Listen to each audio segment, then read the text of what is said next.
Hello and welcome to part 8 of Beautiful Chord Progressions with me, Fake Dr. Levin. In today's lesson, we're going to look at a way to use major chords from another key to make a really tense moment that resolves beautifully, and it's just one of the most gorgeous sounds I can think of. What we're going to do first is I'm just going to talk you through chord by chord and kind of give you an explanation of what's going on, and then we'll dig a little deeper.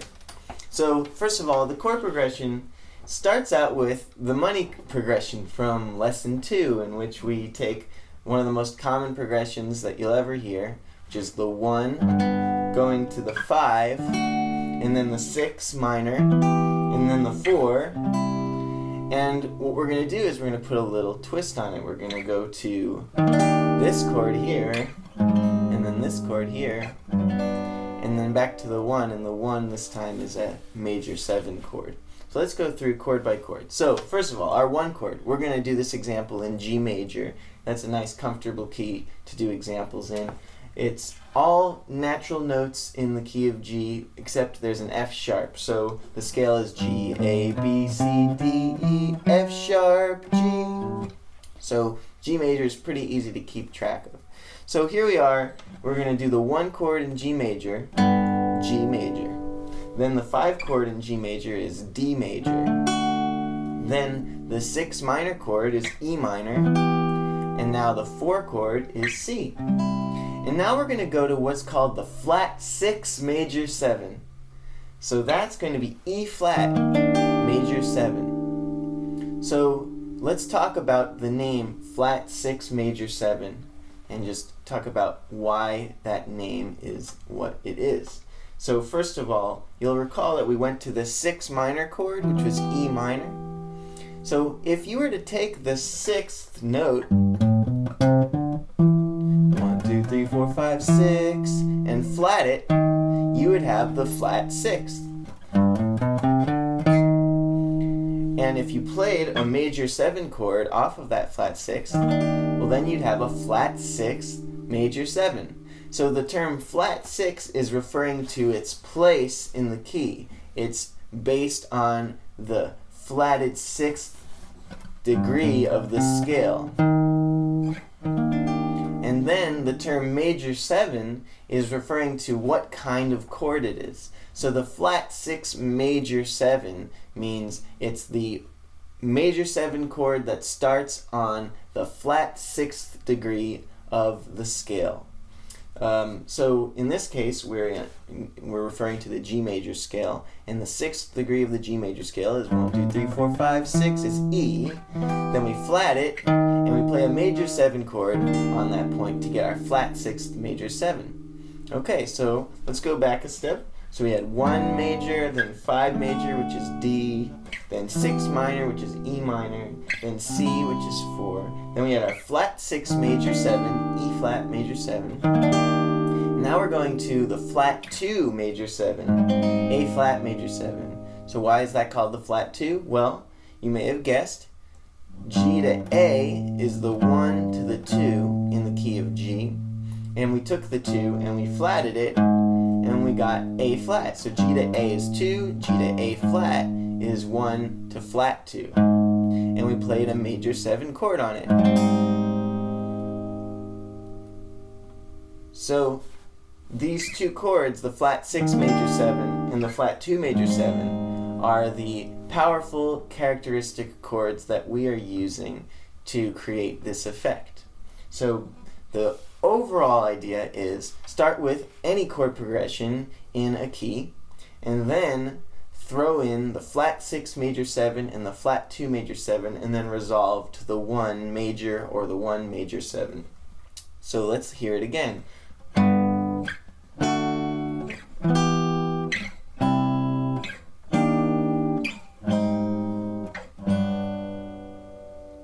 When the flat 6 major 7 comes in, it's like the whole world just turns into a different color, and it's just so pretty. And if you put melodies over this, you can create such a dramatic effect when those flat 6 and flat 2 major 7 chords come in. So I'm going to improvise a little melody over this. Da da da da, ba da da da. ba ba ba ba ba ba ba dum. Do do do do do. Ba da da da dum. Ba da da da da da da.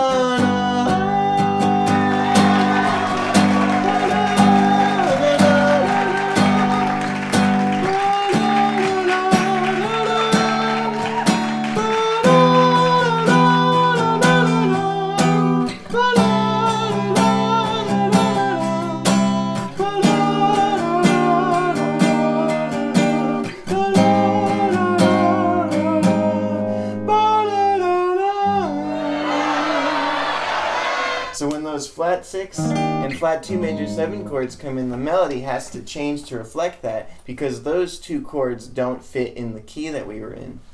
So in order to reflect that, I was singing notes that fit within what's called the G Phrygian mode. Now, to learn about modes, and I strongly encourage you to learn about modes, I would check out any series that you can find on modes. I have one that I've been plugging away called Music Theory from the Ground Up. There's a great section on modes, and that way you'll be able to learn what exactly G Phrygian is. But I wanted to mention it here, not just so I could plug my series, but more just because sometimes when you're learning, the hardest part of learning is when you don't know what you don't know.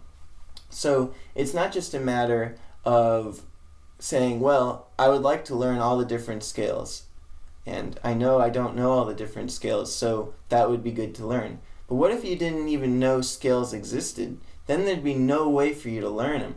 So by telling you that the G Phrygian mode exists, now it's just a matter of typing G Phrygian into Google, really, and you can quickly learn what it is. Now, you might be a little confused by some of the explanations you find, but if you search around long enough and put enough thought into it, you will surely learn what G Phrygian is. Whereas if you never had even heard the term, it might be much less likely that you learn what it is. So we've got here a beautiful way to take chords from another key, place them in the key we're in to create tension. You might remember we did that when we took the 4 major chord and made it minor in an earlier lesson. And we've been doing that with our diminished chords in the previous lesson that we use to connect chords together. There's a common recurring theme here in this series of taking chords that don't fit in the key you're in, using them to create transitions back to the chords of the key you're in, or transitions to new keys. So clearly this is a powerful tool.